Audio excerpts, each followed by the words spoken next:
What's up, you guys? Welcome back to my kitchen here at Seed and Sparrow Homestead.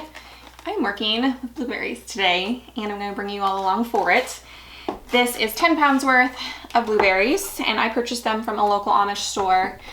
The Amish, now we're in South Central Pennsylvania, so we have pretty big communities of Amish and Mennonite, but their stores are where I go for all of my bulk purchases, as well as any seasonal fruit. They just always have the best value. So if you're unsure if you have any of those communities near you, sometimes a simple Google search will still bring up their storefronts. But if you are aware of those communities and you just haven't frequented their stores, so definitely go check them out. They are a great way to start building your pantry on a budget because they have such awesome deals. So definitely check those out. So today we're working on two things. The first one is Ball Preserving's new blueberry jam. It's sweetened with honey, so no sugar. I'm excited about that. You might be thinking, Kelsey, you already have a whole bunch of jams to use, and I know that's all I've been saying. I have so many jams, but I've been pretty diligent about using them up. So now I'm thinking I'm probably not going to have enough until next season. So there are a few jams that need a very short list, and this is one of them. It sounded delicious. I'm trying to only preserve things I know we will enjoy and want to use. I'm not being quite as adventurous this year, at least not on the jam front. I used to get very easily drawn to all of the fun jam recipes, and then I just realized we just didn't really love all of them. So we're going with some staple recipes here. So blueberry jam today, and we're also going to make some blueberry syrup. Syrup is something we use a lot here. We use it in drinks, in baking, and then also, of course, on breakfast, pastries, all stuff like that. And maple syrup's really expensive.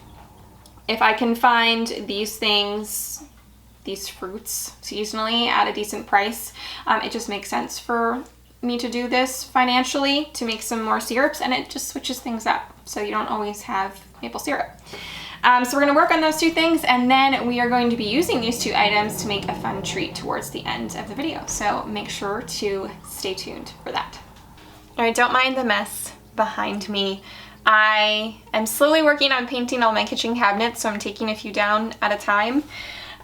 So it's a little bit messy back there.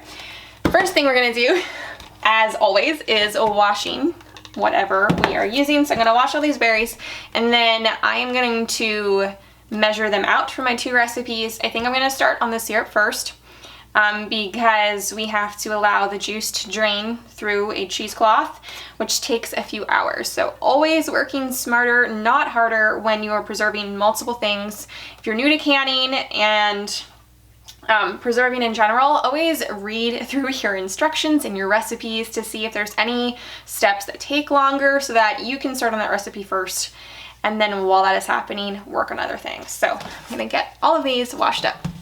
I'm getting the syrup recipe from the Ball Home Preserving, the complete book. It's page 195. I believe the National Center for Home Food Preservation, on their website, they have a recipe for all berry syrups as well that I can link down below. So for the blueberry syrup, we need 8 cups of crushed blueberries. So I'm gonna grab a bowl, and we're gonna mash some of these up and measure them out.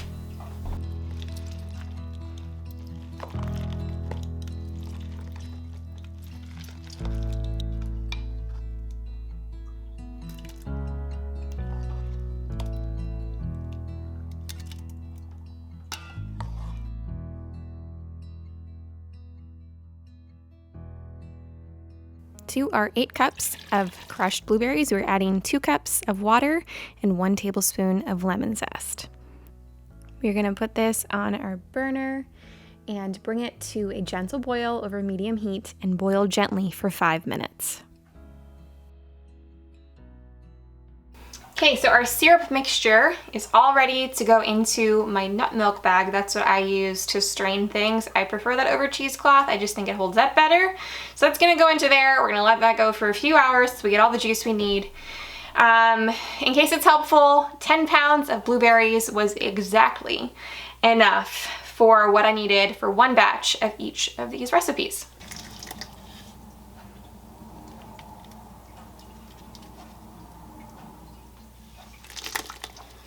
All right, so here it will strain through this net bag. I just have it attached to my kitchen cabinet handles, and it's going to drain into this bowl for about 2 to 3 hours until we have enough juice for the recipe.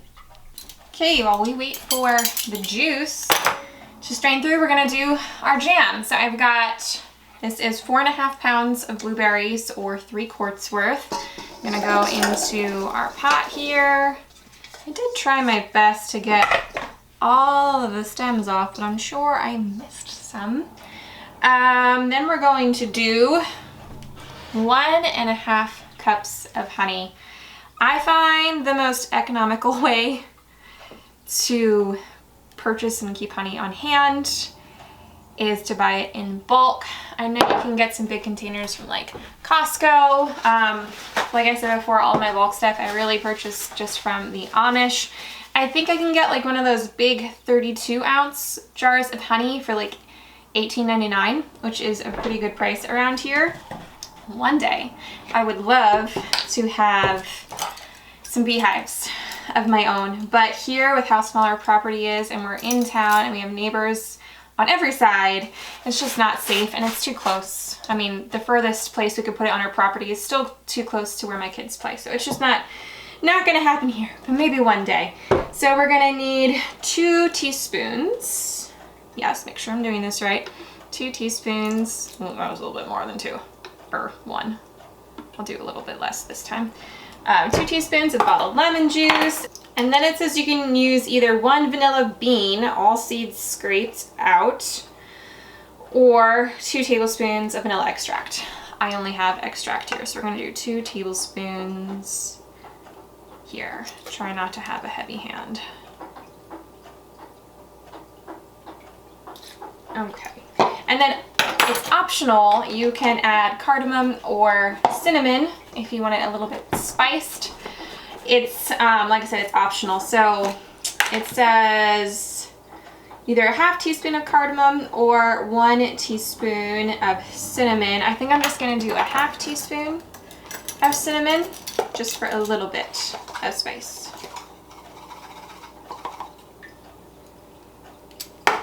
And that's it. Super easy. This is just gonna go over onto the stovetop. We are going to bring this mixture up to a boil over medium heat. We will then reduce the heat, keeping at a low boil, stirring frequently until it reaches 220 degrees Fahrenheit.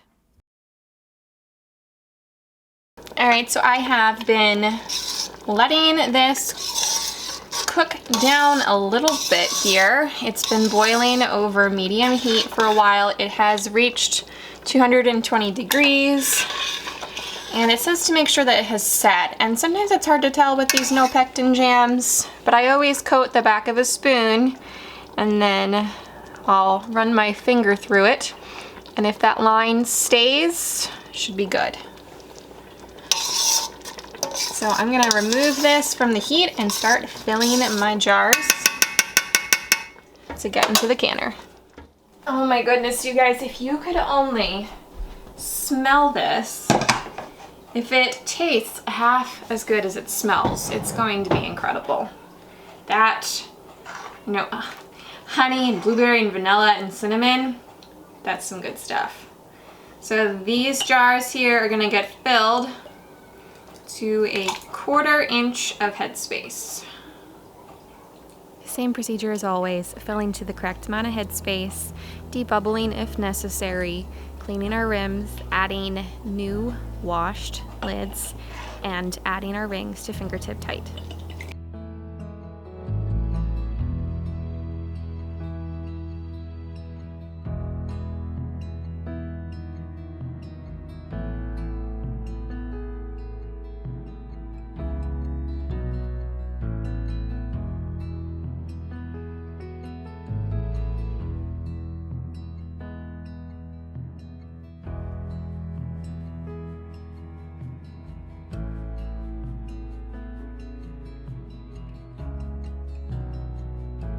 Okay, I'm gonna get my jam here into my canner. Now this is my pressure canner, but I am not using it as a pressure canner. It was already on my stove, so I am going to just rest the lid on top and use this instead of pulling out my water bath canner. It'll be just fine. This jam will process at a full rolling boil for 10 minutes. Moving back to our blueberry syrup, I'm combining 4 cups of water and 3 cups of sugar here. Our sugar and water mixture is gonna get brought to a boil, and we wanna dissolve all the sugar, and it needs to come to 230 degrees Fahrenheit. Our syrup mixture here is ready to go. We are going to add in all of the blueberry juice that drained off in here. All right. This is gonna go up all the way to high. We're gonna bring it back to a boil. Once it gets to a boil, we're gonna keep stirring it and allow it to boil for 5 minutes.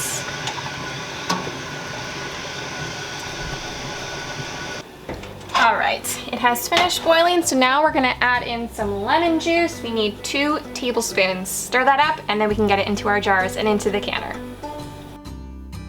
This blueberry syrup will be filled to a 1/4 inch of headspace, and it'll be processed at a rolling boil for 10 minutes.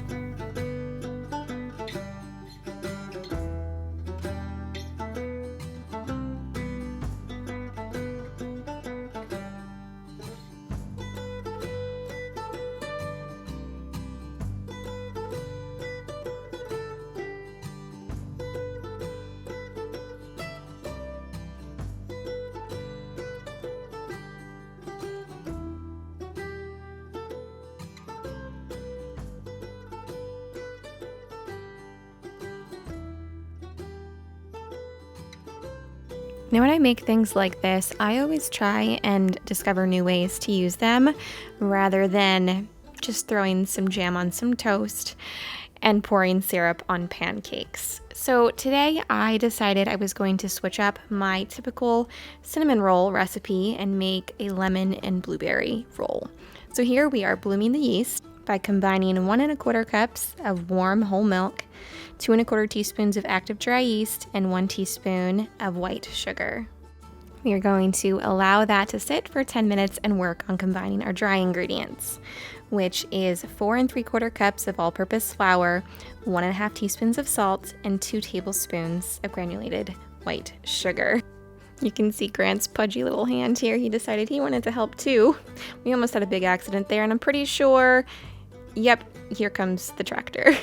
Tractor or excavators or whatever, they always play a part in whatever we are baking. And honestly, I love these things. They're the things I'm going to remember when my kiddos are grown, the little tractors that got thrown into all of the baking mixes. To our dry ingredients, I am adding a 1/2 cup of unsalted butter, softened, it was pretty melted actually, a 1/2 tablespoon of vanilla, 2 tablespoons of lemon zest, and 2 eggs. And we're going to mix all this up.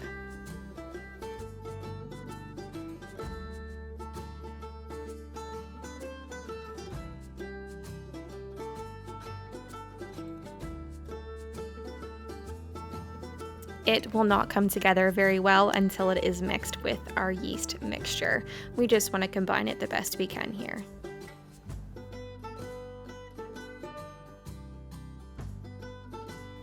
Now I'm adding it in to the yeast mixture, and I wasn't thinking about it, but I actually wanted my dough hook here.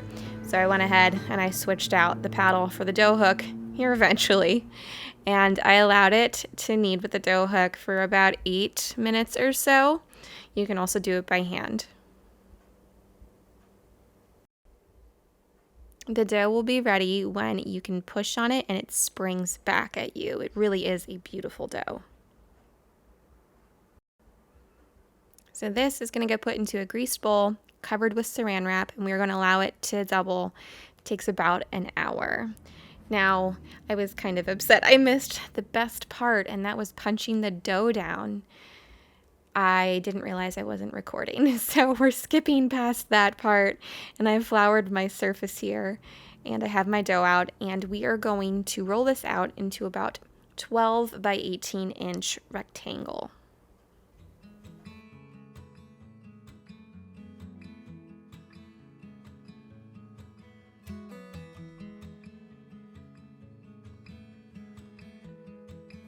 I'm using 1 stick or a half cup of butter here. I think this was salted, but honestly it really doesn't matter. I'm just spreading it over the entire length of it, and then we are going to add on about 2 tablespoons worth of lemon zest. To that, I'm sprinkling on a 1/4 cup of granulated sugar, and after that we're going to sprinkle on the same amount, a 1/4 cup of brown sugar. Now I went a little light on the sugar mixture here because I knew I was going to be adding this jam on top of it, which would add some more sweetness. So I used about a half of a jelly jar, so maybe 4 ounces worth of the blueberry jam we made. And I will warn you, this was pretty messy. It was a bit messier than I had thought. Perhaps a thicker jam would have worked better, but this was fine, and honestly the end result was worth the mess. So I got it all rolled up here, and I am using some unflavored dental floss. This is the easiest way to cut any cinnamon rolls. So I am taking off the end there, and I am going to cut this into 12 equal-sized portions.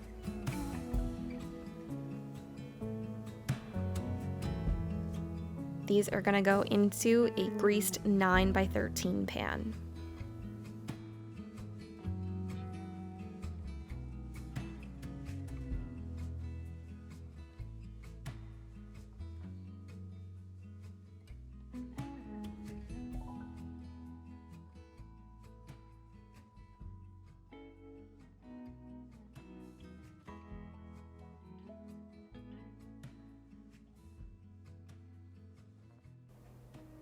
To this, we are going to pour a 1/4 cup's worth of heavy cream just down all of the cracks here. We're going to cover this with saran wrap, and we're going to allow it to rise until they're about doubled in size. It took, in my very warm home at this time, about half an hour. And from here, they're going to go right into the oven at 350 degrees for about 20 to 25 minutes until they're just lightly golden brown. These just came out of the oven.